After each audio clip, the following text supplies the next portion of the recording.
بسم اللہ الرحمن الرحیم۔ السلام علیکم۔ عبد القادر خرم حاضر ہے، سندھ مدرسہ board, Quaid Azam public school, Darsano Chhanu ملی کراچی۔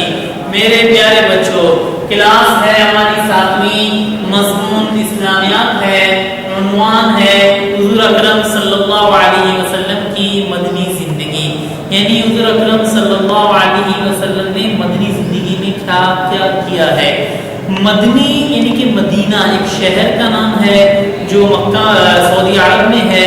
پچھلے لیکچر میں سبق میں ہم پڑھ چکے ہیں حضور اکرم صلی اللہ علیہ وسلم کی مکی زندگی کے بارے میں، تو آج ہم پڑھ رہے ہیں حضور اکرم صلی اللہ علیہ وسلم کی مدنی زندگی کے بارے میں۔ مسلمانوں نے مکہ چھوڑا، مدینے میں آ کر آباد ہو گئے، تو سب سے پہلے حضور اکرم صلی اللہ علیہ وسلم نے مہاجرین کی طرف توجہ دی، کیونکہ یہ مہاجر ایسے تھے جنہوں نے صرف دین اسلام کی خاطر اپنی جائیدادیں، زمین وغیرہ سب کچھ چھوڑ کر اسلام کی خاطر، حضور اکرم صلی اللہ علیہ وسلم کی خاطر مدینے میں آ کر آباد ہو گئے۔ یہ آج ہم مکمل طور پر پڑھیں گے۔ جب کتاب کھولیں گے تو صفحہ نمبر ہوگی 20۔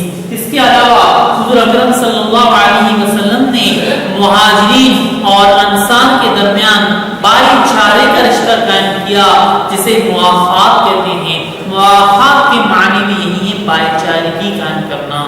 تو مدینے کے قریب یہودی ایک قوم ہے، یہ لوگ بھی آباد تھے۔ یہودی کون ہیں؟ یہودی اپنے آپ کو حضرت موسیٰ علیہ السلام، حضرت عزیر علیہ السلام کے پیروکار بتاتے ہیں، جس پر ان کے حضرت موسیٰ علیہ السلام پر توریت نازل ہوئی تھی۔ اور مدینے کے اندر ایک اہم شرائط بھی، یعنی کہ ایک معاہدہ بھی حضور اکرم صلی اللہ علیہ وسلم نے یہودیوں سے کیا ہوا تھا۔ تو آج اس سبق کو ہم 2 حصوں میں پڑھیں گے۔ پہلا حصہ یہاں تک پڑھیں گے، یعنی کہ حضور اکرم صلی اللہ علیہ وسلم نے یہودیوں سے کیا کیا معاہدات کیے ہیں، اور حضور اکرم صلی اللہ علیہ وسلم نے مدینے میں آ کر کیا کیا کام کیا ہے۔ تو کیونکہ 7ویں کلاس ہے، ہماری خواہش یہی ہے کہ مکمل طور پر یہ سبق جو کتاب میں موجود ہے یہ آپ کو یاد ہو۔ اب آپ لوگ کتاب کھولیں گے، صفحہ نمبر ہے 20، کتاب کی طرف آپ لوگ غور سے دیکھیں گے۔ نیچے کے پیج نمبر ہے 20۔ حضور اکرم صلی اللہ علیہ وسلم کی مدنی زندگی۔ حضور اکرم صلی اللہ علیہ وسلم جب مکہ مکرمہ سے ہجرت فرما کر مدینہ منورہ تشریف لائے تو سب سے پہلے مہاجرین کی طرف توجہ دی، کیونکہ مہاجرین صرف اور صرف دین اسلام کی خاطر اپنے گھر، عزیز و اقارب، ان کے قریبی رشتہ دار سارے سب کچھ چھوڑ کر، مال و دولت سب کچھ چھوڑ کر، انتہائی تکالیف برداشت کر کے مدینہ منورہ آئے تھے۔ یہ دیکھیں کیا قربانی تھی۔ گھر، جائیداد، زمینیں چھوڑنا آسان نہیں ہے میرے پیارے بچوں، لیکن انہوں نے صرف دین اسلام کی خاطر، حضور اکرم صلی اللہ علیہ وسلم کی خاطر سب کچھ چھوڑ کر مدینے میں آ کر آباد ہو گئے۔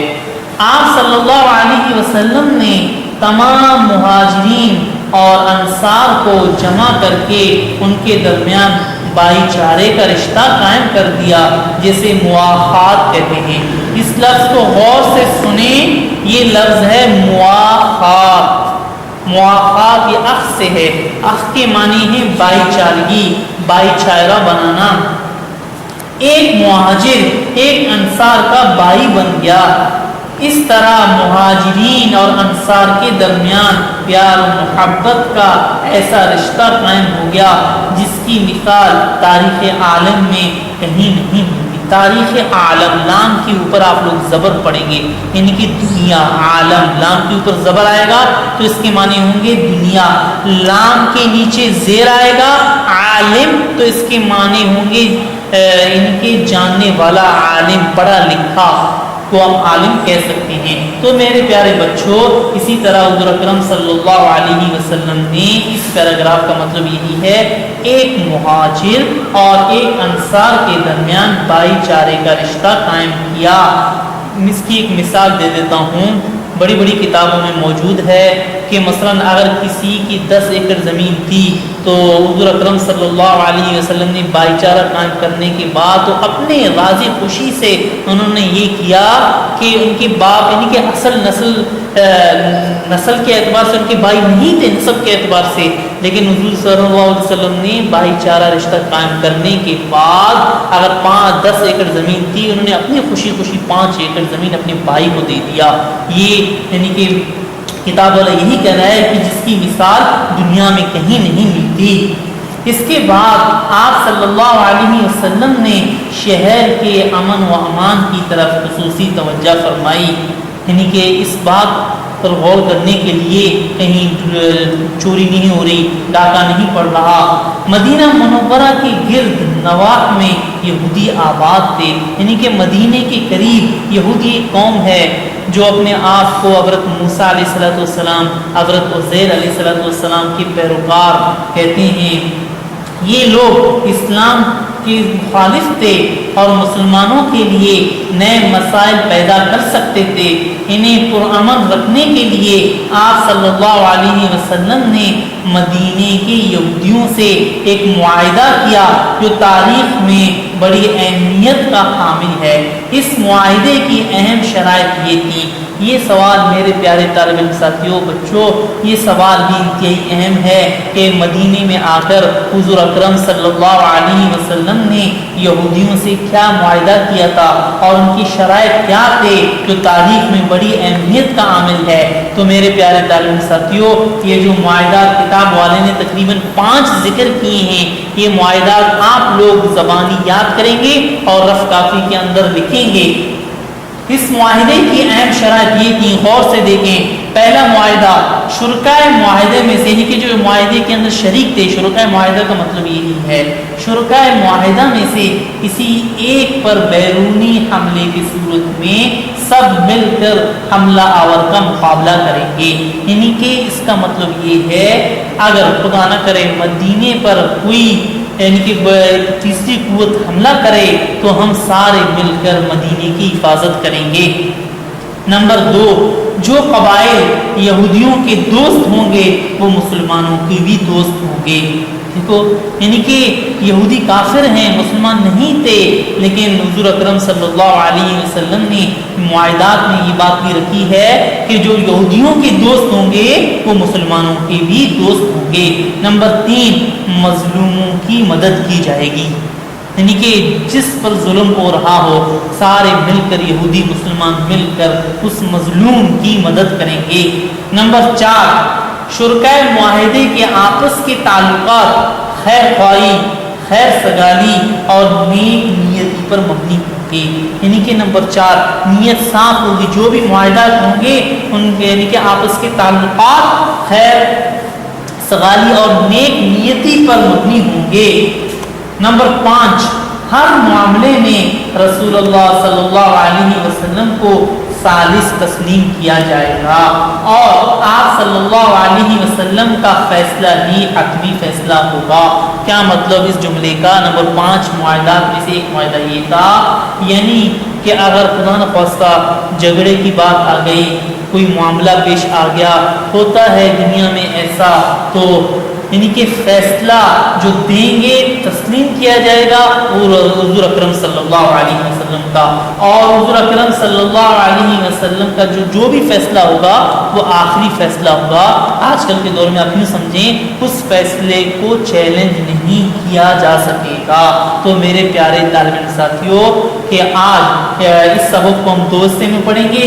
تو آج ہم نے حضور اکرم صلی اللہ علیہ وسلم کی جو مدنی زندگی ہے، پیج نمبر ہے 20 سے لے کر پیج نمبر 21 تک، یہاں تک جو معاہدات کی یہودیوں کے یعنی کہ یہودیوں اور مسلمانوں کے درمیان، ہم نے یہاں تک یہ پڑھ لیا۔ تو میرے پیارے طالب ساتھیوں، آج کے سبق کا خلاصہ یہ ہوا کہ حضور اکرم صلی اللہ علیہ وسلم کی جو مدنی زندگی ہے، تو ہم نے اس سبق کے اندر پہلا حصہ جو ہم نے پڑھا ہے، اس سبق کے اندر تقریباً 3-4 چیزیں جو پوائنٹس والی ہیں، تو میں آپ کو خلاصہ بتا دیتا ہوں کہ جس وقت حضور اکرم صلی اللہ علیہ وسلم مدینے میں آ کر آباد ہو گئے تو سب سے پہلے حضور اکرم صلی اللہ علیہ وسلم نے مہاجرین کی طرف توجہ دی۔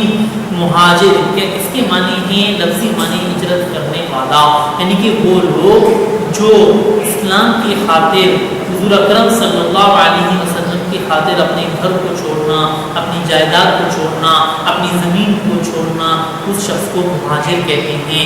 تو سب سے پہلے حضور اکرم صلی اللہ علیہ وسلم نے مہاجرین کی طرف اس لیے توجہ دی کہ انہوں نے دین اسلام کی خاطر سب کچھ چھوڑ دیا، اور حضور اکرم صلی اللہ علیہ وسلم نے مدینے میں مہاجرین اور انصار کی نصرت سے، اس کا مطلب اس کے معنی ہے مدد کرنے والے، یعنی کہ جو دل و جان سے جنہوں نے مسلمانوں کی مدد کی مدینے کے اندر اور مسلمانوں کو خوش آمدید کہا دل کی گہرائیوں سے، حضور اکرم صلی اللہ علیہ وسلم نے ان کے درمیان بھائی چارے کا رشتہ قائم کر دیا، جس کو موافقات کہتے ہیں۔